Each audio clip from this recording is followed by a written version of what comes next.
So all sorts of different things, and everybody's got different reasons, right? And I think that this is a valuable thing for your kids to go through as well, right? Find out the reasons that they're playing sports and compare, because it's a pretty good conversation starter, right? Whatever you thought was most important, whatever you raised your hand and said, those are the things that should guide your conversations, not wins and losses and who played and how many points someone scored or how well they did. Those things are fun to talk about too, but make sure you spend time talking about the things that you thought are most important, right? When there's time that they really handled a loss very well, or they exhibited great sportsmanship or teamwork, right? All of those things that you thought were important, talk to your kids about those as much as you talk about the actual, game and what went on. I want to talk a little bit about how we talk to our kids. World's funny sometimes. My wife, middle of the night, she wakes me up and she says, "You got to watch this." You pause the TV. It's like 2 a.m. It's the only time the George Lopez show is on anymore. It's 2 a.m. Tell me what this says to you.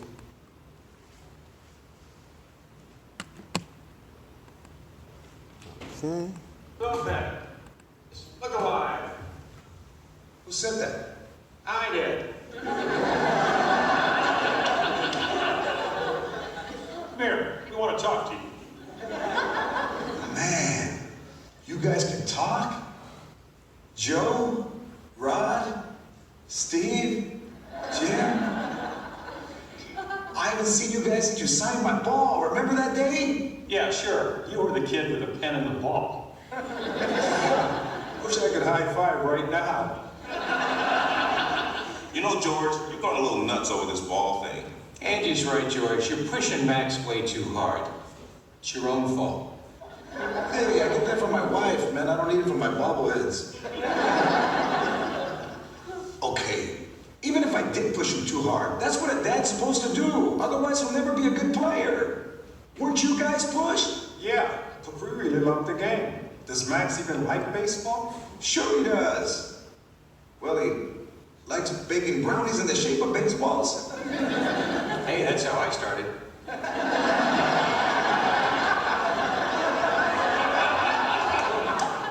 I've been in a lot of dreams, George. Yours, Benny's, Angie's. But I've never been Max's. We talked to Barry Bonds, A-Rod, Sammy Sosa, nothing. Max doesn't dream about baseball. You're kidding. You're on deck, George.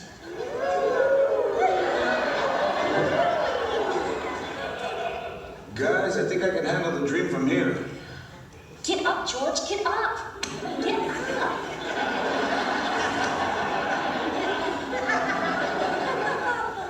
I gotta talk to Max. Stop dreaming about Jim Palmer.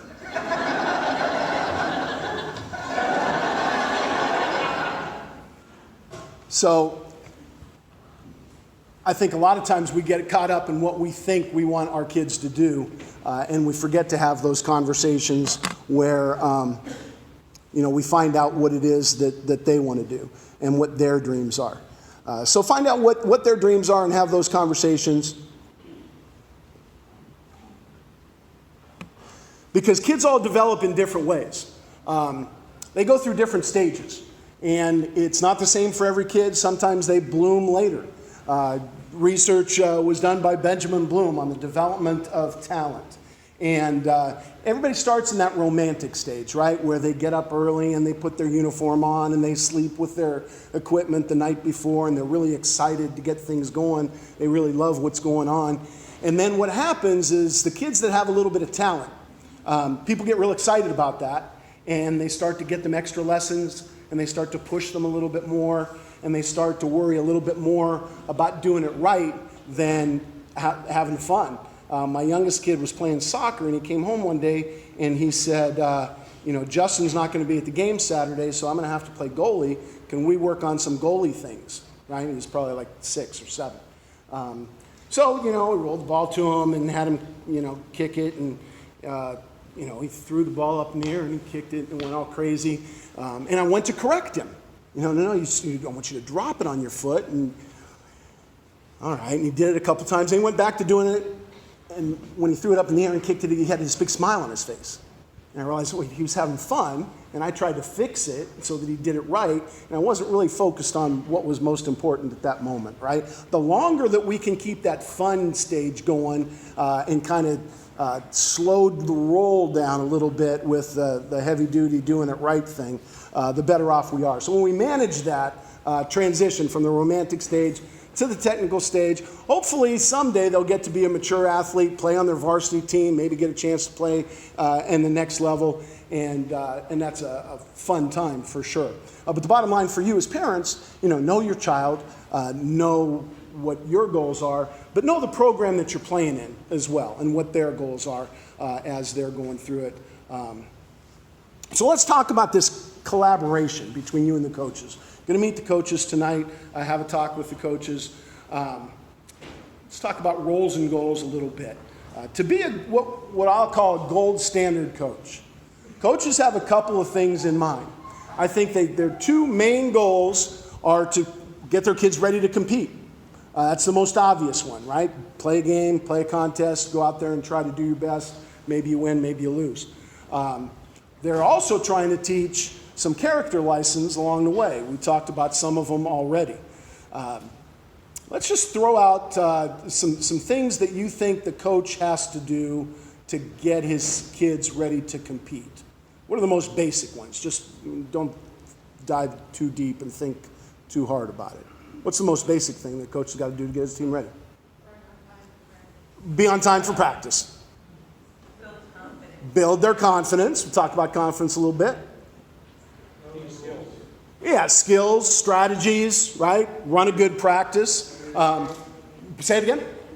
Communicate with their kids. All of those kind of things, right? Schedule and practice, substitution, schemes, starting lineups. That's the coach's job, right? That's not our job. It's not really negotiable, right? Those are the things that the coaches are doing. Now, what character traits, what life skills do you hope that your kids come away with at the end of their high school career from playing sports? Commitment? Persistence, right? Sticking to it. Discipline? Dealing with disappointment. Good sportsmanship. Loyalty. Having fun, right? So, work ethic.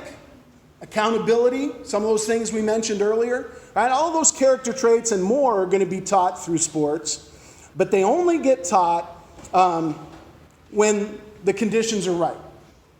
Sometimes the coach runs into a situation where he might be trying to prepare his kids to compete, trying to win the game, and trying to teach life lessons or character traits at the same time, and sometimes those things collide a little bit.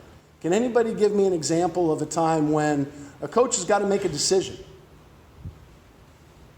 between doing what might be best to win the game or teaching that life lesson? Yeah. But a good player misses practice. Good player misses practice if that's against your rules. Thing about rules is when you make them, you got to enforce them, and you got to be consistent and fair in consequences. Larry Brown, great basketball coach, used to say I didn't have a lot of rules, but I had a lot of suggestions, right? So building a culture of being at practice is an important one. Or your best player has an outburst in a game or something like that, right? You got to make a decision. Those are difficult times, difficult moments, but they're also great moments. A lot of people run away from those moments, especially young coaches. They don't want to deal with it, so they just kind of let it go. But those are teachable moments, right? Those are good times. Those are times when you want to run to it, and that's when you really get a chance to build that life lesson.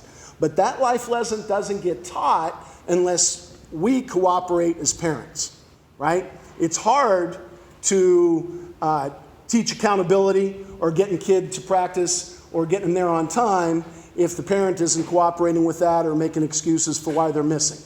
It's hard to teach a kid sportsmanship if we're going crazy on the sidelines or in the stands.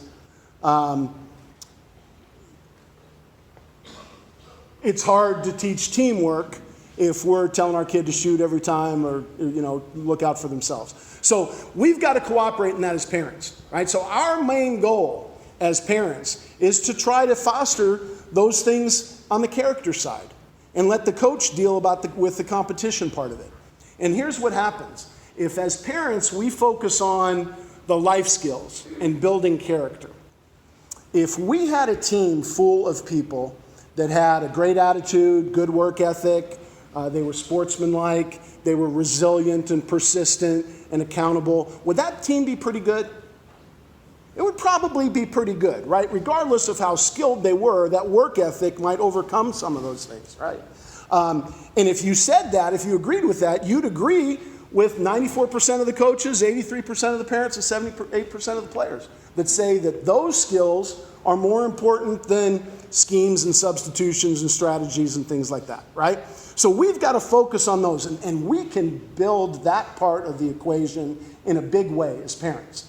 And that'll help the team do better, right? Then when the team does better, now the greater the stakes, the greater the reward, right? There's more on the line, you build more character, and you kind of move up that competitive ladder, if that makes sense, right? So we've got to collaborate with the coaches to make this happen in the best way possible.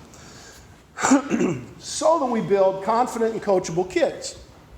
Kids don't just get confidence, right? It happens through repeated success, through the work that they've done, and the way that they're talked to, right? So let's talk about some of the ways that we do that. Who's familiar with the fixed and growth mindset concept, right? Kind of, has been pretty prevalent lately. Carol Dweck, she's a psychologist, a psychology professor from Stanford, wrote a book called Mindset. And if you haven't read it, it's a really good read. Her research happened in the late 90s, early 2000s. My youngest son was born in 2002. So he grew up in a little mindset petri dish, poor kid, right? It's the only thing I really changed from how I, parented the older kids. And we'll talk a little bit about how that happens. The key is that if you have a fixed mindset, you think you're talented, right? Somebody has convinced you that you're talented and your achievement is based on that talent. And that's why you're succeeding, right? So when kids get told how good they are, you're so smart, then they think that that's why they achieved, right? Those kind of kids tend to avoid challenges because they want to succeed. That's what gets them attention. If you, on the other hand, get raised by someone who praises your effort and recognizes that your success or your achievements is really based on the work that you put in and based on that effort, then when that person struggles, they just think, okay, well, I got here because I worked hard, and now I'm struggling, so what do I got to do? I got to work a little harder, right? And so they continue to grow instead of leveling off. Those kids that are really, really good early, sometimes they level off. I think a lot of times it's because they have a fixed mindset. We can have fixed mindsets and growth mindsets in different things. So what we want to do through sports is we want to try to make that connection, right? We want to try to teach them that, hey, you work really hard, in your sport and you get better. Let's do that in math class too, right? And then it becomes something that's effective. There's a guy by the name of Trevor Reagan that does this Learner's Lab, and he kind of put together this cycle. When you get kids to believe that their work is going to pay off, right, and it's going to create improvement, then they're going to go out and they're going to put in some action, they're going to put in a little bit of work. That's going to cause some growth, and that growth is going to inspire more belief, right? That's how I get my confidence. I just saw some success. So now I'm going to believe that if I put in more work, I'm going to get better, right? And it continues to be a cycle where they continue to grow. So the key in the whole thing is when they do well, praise them for their effort, right? Link all of their effort to their achievement, right?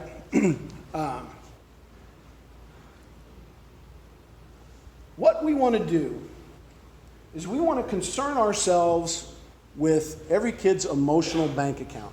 We all have an emotional bank account, right? When our emotional bank account is full, when we're feeling good, we're confident, we work hard, we stick to stuff, we can compete and perform with some poise and character. But when we're emotionally drained, all that stuff goes out the window, right? We're not very confident. We don't play very hard, not competitive, give up easily, not very coachable. So we want to try to make sure kids' emotional tanks are full, or their emotional bank is full. And there's a ratio that we're trying to reach. And this has been studied in a whole bunch of different settings.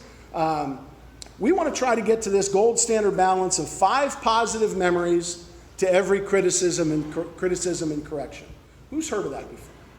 Right? Dr. John Gottman, University of Washington, did a study. He calls it the magic ratio. And he brought in 700 married couples. And he had them have a 10-minute conversation. He videoed them and recorded all of their positive and negative interactions with each other, verbal and nonverbal. And made a prediction based on his results on whether they'd still be married in 10 years or not. So he sent the letter back out. 500 of those 700 came back, and he was 94% correct based on this figure of 5 positive interactions to 1 negative. And that sounds like it's hard to do, right? But it's easier than you think, right? If coaches were just, and you guys, relentlessly reward desired effort, right? Anytime they make an effort to do what you desire, right? Maybe it fails, but if they made an effort to do what you desire, acknowledge it, right? You don't have to, bribe them or, give them a reward. Acknowledge it. Thank them, right? Reward them and recognize it. And the best thing about it is that everybody counts, right? So that's where the collaboration comes into play. Coaches, teammates, parents, student body, administrators, anytime they do anything that creates a positive memory, it goes towards that 5-to-1 ratio. So they get thrown a new t-shirt, there's a rally, there's something in the newspaper, you take everybody out to dinner, coach praises them for a good game. All of those things count as positive, but every setback, failure, criticism, correction, loss, that goes in the negative column, right? So we've got to try to manage that balance a little bit. And when we play games that are tough, there's a lot of criticisms and corrections and setbacks and failures, right? So their emotional bank account is drained. And what our tendency to do is, as parents, is to pile on a little bit after the game. Sometimes we go into that post-game analysis. Sometimes we're just in a bad mood, right? The loss puts us in a bad mood. The performance puts us in a bad mood.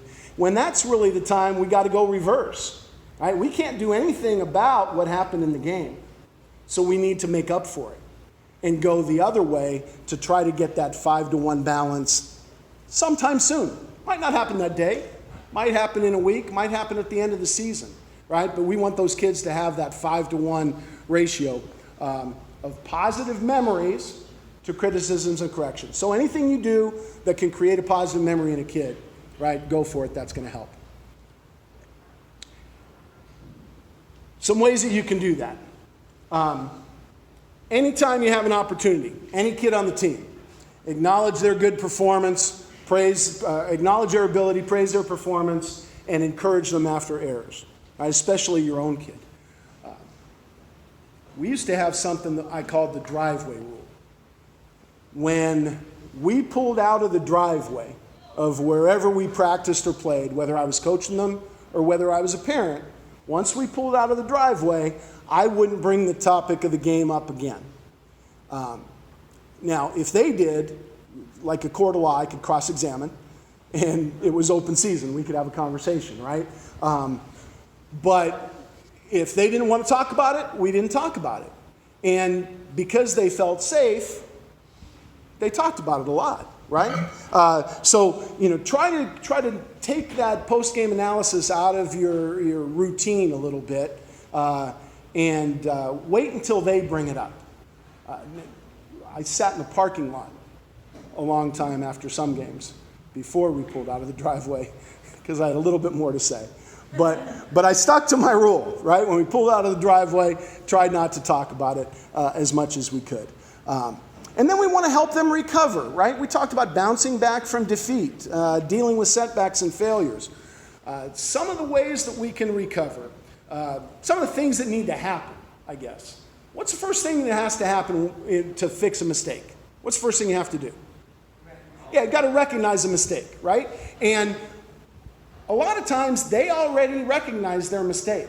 And I think coaches and parents, we get caught up in, reminding them that they made the mistake when they already know. If they already recognize that, we don't have to pile on. That just drains their emotional bank account even more. So once they recognize a mistake, what they really need from us is reassurance, right? They need to know that it's still okay. When I go around the country and talk to athletes and ask them why they look at their parents in the stands after a mistake, who's had their kids look at them in the stands after they make a mistake on the field? Yeah, his hand went up quick. They think they let us down, right? So they want that reassurance that everything is okay. Now, we don't want you, yelling out of the bleachers or through the chain link fence or anything. It's okay. I love you. Give them a sign or a symbol that says all of this stuff, right? Recognize the mistake. Give them some reassurance. They need a little bit of re-instruction maybe, but not from you, right? That's the coach's job. The coach needs to re-instruct them. And then hopefully they remember what's important and forget the next. Forget what's not important so they move on to the next play. When they look at you, give you some guidelines on what to do. One of the best players in baseball, Aaron Judge, has got a pretty good recovery routine of his own. Let's see what he does. Yeah, I've watched it. Do it where you pick up the dirt. Can you, what is that again? For me, it's just the way slowing things down. Take an extra 2 or 3 seconds to grasp it. And for me, it's about all my negative thoughts I have. How did you miss that pitch? Why did you miss that pitch? You shouldn't have missed that pitch. I just kind of, I'm sitting there and just kind of crush it up. And once I'm done doing that, I just kind of, for me, toss it aside. And that's me basically tossing all those thoughts out. Pitches I miss or foul balls, just as bad as I sometimes I walk in, sometimes I don't need it. Sometimes I know what's wrong. I have to say, you miss it. See if I can get no games. It separates the good players from the great players. So anything I can do to get that edge, tell me to stay my best, I'm trying to do it. So you want to forget that last play. You want to throw it away. Sometimes we talk about flushing mistakes. I watched it. So your kid looks at you in the stands, right? Instead of hollering something to them, give them a sign or a symbol. Maybe you tell them to flush it. Maybe you tell them, just give them a thumbs up, brush it off, no sweat, throw it away. Whatever it is, share that with them and come up with a sign that says, I know you made a mistake. It's okay. Try harder next time. Love you. You have a ride home. Get to eat tonight, right? They need that reassurance, right? And then let them move on and figure it out. Sometimes teammates can do that together. Rutgers football does something where they chop wood, right? They make a mistake. Quarterback throws the ball. Wide receiver misses it, looks dejected, looks back. Quarterback might tell him to keep chopping wood, right? Might chop that wood, 1,000 times, and nothing happens until that one hit that might break that redwood down. So whatever it is that you do, and you probably do something already, right? They probably look at you and there probably is a reaction that you have already. And as long as it's not, throwing a hat or throwing your hands up in the air, it's probably a good thing. But share it with them to let them know that it's okay so they can move on to the next play. Because they're beating themselves up, right? There's that constant struggle between negativity and positivity, and the one that you feed the most is the one that wins, right? So we want to make sure we put them in that positive mood so that they're ready to compete with character. And we said earlier that if their emotional bank account is drained and they're not feeling well about what they're doing, that's when character flaws seep into their performance and their behavior, right? So we want to raise competitors of character. 2 ways to look at sports, right? You don't really want to talk about winning. I had a chance to coach for 9 years at Pomona-Pitzer College. And when I got to Pomona-Pitzer College, in my interview, I asked the guy, why is the job open? He said, well, the previous coach left, I moved up, and you're going to be my assistant. And I said, where'd the other guy go? And he said, San Antonio Spurs. So it was Greg Popovich, left Pomona-Pitzer. He moved out, I moved in. Guys lost Pop, got me. They lost in the deal. But I learned a lot from that guy that coached for the guy, right? One of their things was not talking about winning at all. They talk about how you play. They talk about the process. When you listen to some of the best coaches in America at the highest levels, whether it's Nick Saban, Mike Krzyzewski, Phil Jackson, they don't talk about winning, right? They talk about how you get to that stage where you're going to win. They talk about each play, each possession, each day, right? That's how we want to do it. We don't want to think about results. Statistics and scores and standings, those are all comparisons. Right? And you've heard the quote, comparison is the thief of joy. Right? When you spend all your time trying to compare yourself with others, you're not progressing and you're not enjoying what you're doing. And that creates some of that worry and stress. What we want to do is focus on things that we can control and develop this competitive toughness. Right? Personal best, improvement, and just focusing on the next, whoa boy. Jason.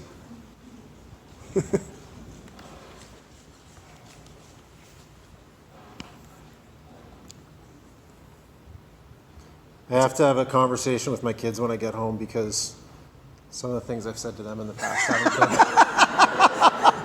been. Yeah, we don't want them to worry, right? When you worry about stats and standings and comparisons, then you worry. We want to control the controllables so that they are tough, right? We talked about resilience. Somebody over here mentioned, persistence, resilience. Here's 3 different things I think the words are used interchangeably, but I think that they're different. Toughness, to me, is the ability to focus on the one thing that's most important right now, right? In any contest, right at this very second, and a second later, that's going to change, right? That's toughness. Part of it's mental, part of it's physical, okay?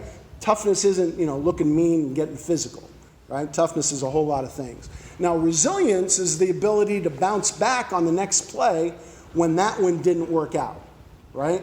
And then grit is the ability to be persistent over time, right? Maybe throughout a season or something like that. It's going to be tough, right? And we need to embrace the struggle. When you think that dealing with defeat and setbacks and failures are one of your goals, think back to how many parents and how many times we as parents try to protect our kids from setbacks and failures and losses.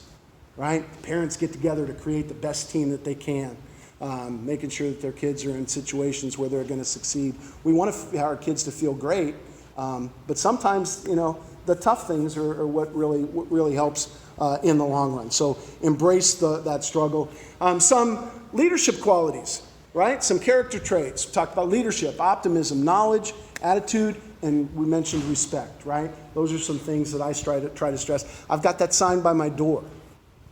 Walking out the door. I hope my son looks at it every day. Those are the things that are important to us that we want them to develop, right?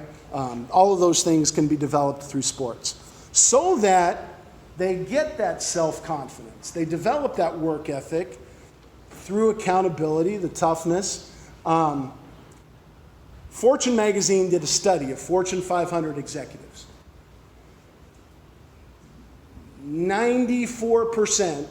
95% of Fortune 500 CEOs played sports as kids.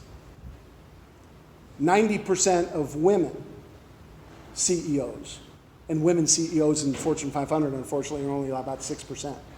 90% of women that are Fortune 500 CEOs played sports. 60% of them in high school, 54% of them in college, right? They stuck to it. The lessons that you learn in sports are tremendous. Right? We've got to help them learn those life lessons. And if they're not enjoying it along the way, that's when we lose kids, right? How many parents of freshmen in here? Nice, right? You made it. 70% of kids drop out of sports by the age of 13. And when they're asked why, it's because it wasn't fun anymore. And there are probably two groups of people that make it not fun, and they're both adults, right? Coaches and parents lead to that a lot, right?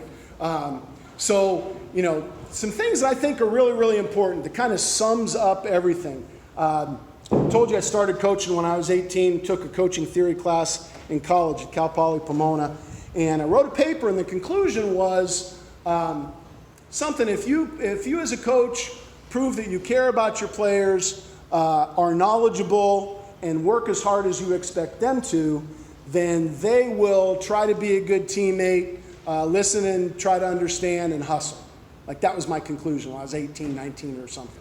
And then you learn all this stuff as a coach, and you get those 3-ring binders of stuff, and you tell your assistant coaches that this is what you want to teach.